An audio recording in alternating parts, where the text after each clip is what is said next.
Hey guys, today I thought we'd do something a little different while I'm working on a bigger video behind the scenes.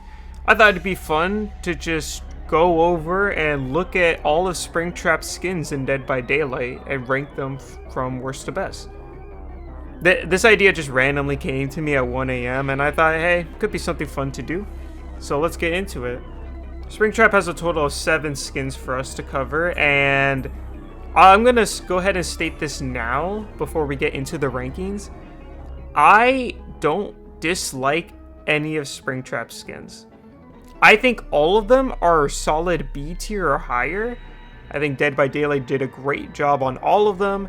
So whichever one ends up at the bottom, just know that I don't dislike those skins. I just, like, there are ones that are better just by like a mile.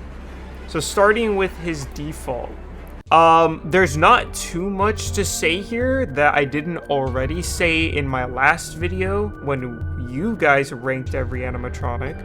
Springtrap himself is just a peak design in horror, and I'm gonna go ahead and say this right here. I think Dead by Daylight recreated it better than Scott's original model. Because it's basically, I don't remember where I heard this, but someone said it so perfectly. It's Springtrap, like it's Scott's Springtrap style model given a modern coat of paint. This is what Springtrap would look like if he was made in the 2020s by like professional game devs, and he looks amazing. He still keeps his iconic look, but he's more anatomically correct. The corpse inside of him, oh my god, it's like leagues better than any of Scott's corpses, and it does look like it does look more real. Like you could actually fit inside the suit and you would actually get spring locked. The only odd thing about it is that he doesn't have his button anymore. I don't know why they chose to remove this or just leave it out, but that's honestly one of the only nitpicks I have. Other than that, I truly think Dead by Daylight did a phenomenal job with this. My only other gripe is that it is his default skin. And I don't know if this is just me as a person or whatever, but when I'm playing any video game, like take Marvel Rivals for example. Marvel Rivals has some of the best designs for default skins in gaming, but I don't know why, like in my brain, I'm thinking, oh, I don't know why. I'm just in my head when I think, oh, this is the default skin. I just have like less feelings for it, even if it looks good. Like this is like the best we could have asked for Springtrap, but I can't put it any higher than A tier because it's his default skin, if that makes sense. So for that, I'm gonna put him in A tier. So next up we have the Bloody Animatronic skin. This is the reward you get for getting P6, I think, because I just got it with Springtrap. Or you get the final part of that cosmetic set. And I think it's just the default skin, but better. Like, this is what Springtrap would look like after he's been in this realm for so long, killing so many people. Like, he's just covered in blood, and I'm all for it. It kind of gives me like dark Springtrap vibes from Sister Location, and like the little vines and like, I don't know if those are vines or like intestines on his knife. Like, I think that's just such a great touch, and it's quite literally just the default but better. So for that, just gonna go in A tier as well, but above the default skin. Next, we have Toxic Springtrap. Now, when this skin debuted in FNAF AR, I was I kinda liked it at the time, but then when Dead by Daylight made this version of Toxic Springtrap, it makes me like the AR skin so much less. Because if you really look at it, Toxic Springtrap is literally just the Springtrap model turned purple with some purple pimples covered all over it. Like, that's what the skin boils down to.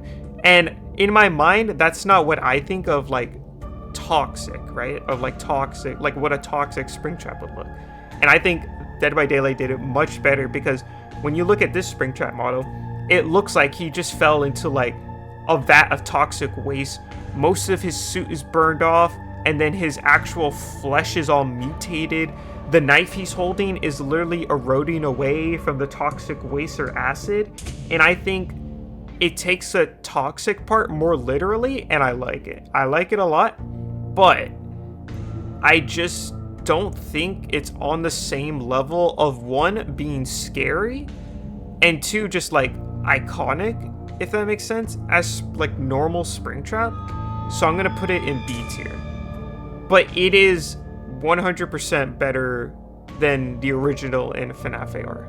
Next, we have Clown Springtrap. Clown Springtrap, to me, has always felt like the meme skin in a Fortnite Battle Pass. A lot of people don't like it. I think it's funny, but it's realistically too big and goofy for me to ever fully enjoy it. I appreciate it for what it is. Like, Clown Springtrap is obviously iconic, but I don't think I've actually ever run him. I purchased the skin. I don't think I've ever actually used him. Again, not a bad skin by any means. And again, I do think Dead by Daylight did it better than how FNAF AR did. I do like his giant hammer more, but obviously they couldn't do that for how he plays. But I don't know. I just like there's something about it that I just never see myself thinking, oh, you know what skin I wanna wear? I wanna wear Clown Springtrap. So for that, he's gonna go at the bottom of B tier. Next, we have the newest skin, Blighted Springtrap. Now, when this skin got first teased in that little like comic panel thing, I looked at it and I was like, wow, this is a horrible design for Springtrap. I thought when this skin released, it was going to be awful. And when it did release, I didn't really like it. But then I was watching some Dead by Daylight videos on TikTok, and I was kind of learning like the lore of what Blight is and what his serum does. And it makes me actually like this skin a lot. Like the fact that Blight, or at least to my understanding, is like experimenting on the other killers and injecting them with this serum. And then what the serum does is like, it literally just takes what you are and makes it like, it makes some of your features more like bigger and grotesque. And that's what you can see from Springtrap. Most of his suit is burned off by the serum. You can tell, especially on the back, how like the fabric is kind of like just dangling there at that point. But in other parts, you can see that the spring locks are literally busted open, like especially on his upper arms, just because his skin and like muscles are expanding from the serum. I think that's a nice touch. I don't particularly care for the extra hand, but I like the idea that it's like trying to claw out of the spring locks because they're pretty bent out of shape from being mutated by the Blight serum. And at first I hated the piranha skull, but again, it's taking what makes the killer scary and like amplifying it, right? And I think one of the best things that Dead by Daylight did with this killer that they didn't have to do was the jump scare grab, where Springtrap will reach out to the survivor if he has the axe embedded in them, turn them around, and just scream in their face with like his actual like human head, not the mask. Like, and since that's obviously something he likes to do, I guess, making that part of him even scarier, like with these sharp piranha teeth, his brain exposed, I think that's a nice touch. And if you're wondering where his other eye is, it's sitting there on his knife, which is cool, I guess. And then you can obviously see on the back the serum that Blight injected him with that turned him into this monster. So I think the same reason I also like the Bloodied Springtrap. This to me is like, this is what happens when Springtrap is in this world for too long. He's eventually going to encounter Blight, get injected with the serum, and then get turned into a more horrible monster than he already is. And this went from being one of my one of my least favorite skins into my most favorite. So for that, he's going to be our first S tier. Next is the Yellow Rabbit, Matthew Lillard from the FNAF movie. I used to really like this skin, because when this skin came out, all we had was the first movie, right? And I think at the time of only having the one movie, I really liked what they did. We got to see how William more behaves in that universe and all that. So I really liked it. But then, as you know, recently, we just got the FNAF 2 movie, and it completely goes on a different, in the complete opposite direction of what this version of William is depicted from the movies. This guy's voice lines, they're all very silly. It almost, I almost am reminded of Shaggy from Scooby-Doo, right? And it's not necessarily a bad thing. Like I said, at the time, we don't actually know how William really interacts with his victims other than the very end of the first movie. So you're like, oh, okay, I could see him maybe more behaving this way when he was killing the children. And he does actually act a similar way at the beginning of the movie. When he's in his mascot, people pleaser mode, he does act the way he does with this skin. But in the FNAF 2 movie, there's 2 instances that make me like William more that this skin doesn't do. One, spoilers ahead for the FNAF 2 movie if you haven't seen it yet. At the beginning of the movie, we're taken to 1982, where Charlie witnessed William take one of the kids into the back room, presumably to kill him, and she goes in there to try to save him. And he's watching William just wash his hands and is like, oh, I'm gonna grab this kid and run. But when she looks back, William isn't there anymore, which is already pretty scary. So she's like, okay, let me grab this kid and get out. And as she starts walking out with the kid in his arms, all you see is William with the Spring Bonnie head on, lights on, out of focus in the background, staring at her. It's almost like he was playing with her, knowing she wasn't going to escape, and he wasn't even taking her seriously. And to me, that was so creepy. The way he just kind of tilted his head in the background out of focus, chef's kiss. Listen, you can say what you want about the FNAF movie, especially its ending, but that intro sequence with Charlie and William was just amazing to watch in theaters. And because of that, it makes me like this skin less, because it truly shows how creepy Spring Bonnie can be. But this isn't Spring Bonnie. This is just William. He doesn't have the mask on. He's acting all goofy. But then you know how creepy Spring Bonnie could be. This skin doesn't do that at all.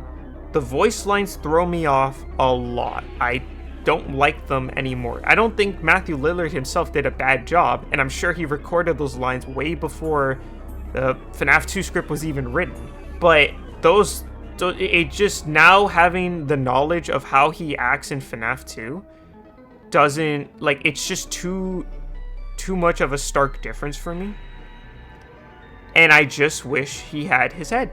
Even if it was just the Yellow Rabbit head, which I do think is worse than just plain Spring Bonnie, having the actual rabbit head makes him so much more scary. And it also would look better for his jump scares and stuff. Having Matthew Lillard scream in your face isn't exactly scary to me as a killer. So that definitely knocks some points off for me.